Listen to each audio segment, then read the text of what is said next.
गीता हमें सिखाती है कि मानसिक शांति और जीवन के बाद मोक्ष की प्राप्ति के लिए यह आवश्यक है कि हम अपनी इच्छाओं को नियंत्रण में रख सकें। किसी ने बड़े कमाल की बात कही है कि जीवन के रण में खुद ही श्री कृष्ण और खुद ही अर्जुन बनना पड़ता है। रोज अपना ही सारथी बनकर जिंदगी की महाभारत से लड़ना पड़ता है। नमस्ते दोस्तों, आज मैं एक और कहानी के साथ उपस्थित हूं। श्री कृष्ण कहते हैं, कर्म करता जा, फल की चिंता मत कर। एक बार राजा अपने राज्य में भ्रमण करने के लिए निकले हुए थे। तब उनके कुर्ते का एक बटन टूट गया।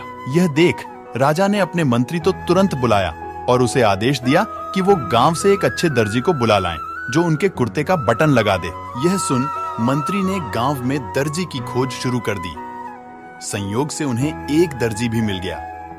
गांव में उसकी एक छोटी सी दुकान थी। उस दर्जी को जल्दी ही राजा के पास लाया गया। उस दर्जी से राजा ने कहा कि क्या वो उसके कुर्ते के बटन सिल सकता है। दर्जी ने कहा कि यह तो बड़ा ही आसान काम है। दर्जी ने अपने थैले से धागा निकाला और कुर्ते का बटन लगा दिया। राजा बेहद खुश हुआ और उससे पूछा। इस पर दर्जी ने कहा कि इतने से काम के लिए वो पैसे नहीं ले सकता है। इस पर राजा ने कहा कि वो इसकी कीमत जरूर देंगे।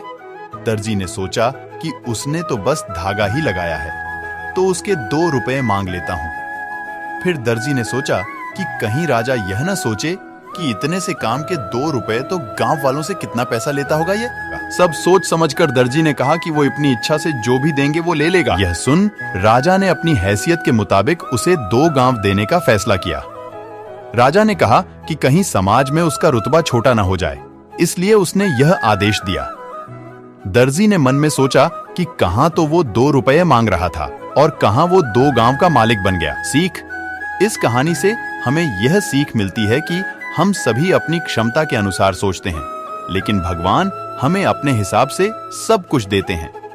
हम छोटा मांगते हैं और कई बार भगवान हमें उनके देने की क्षमता के आधार पर कुछ अच्छा और बढ़ा दे देते हैं। इसलिए गीता में श्री कृष्ण ने भी कहा कि कर्म करो, फल की इच्छा मत करो, और यही इस कहानी का सार भी है।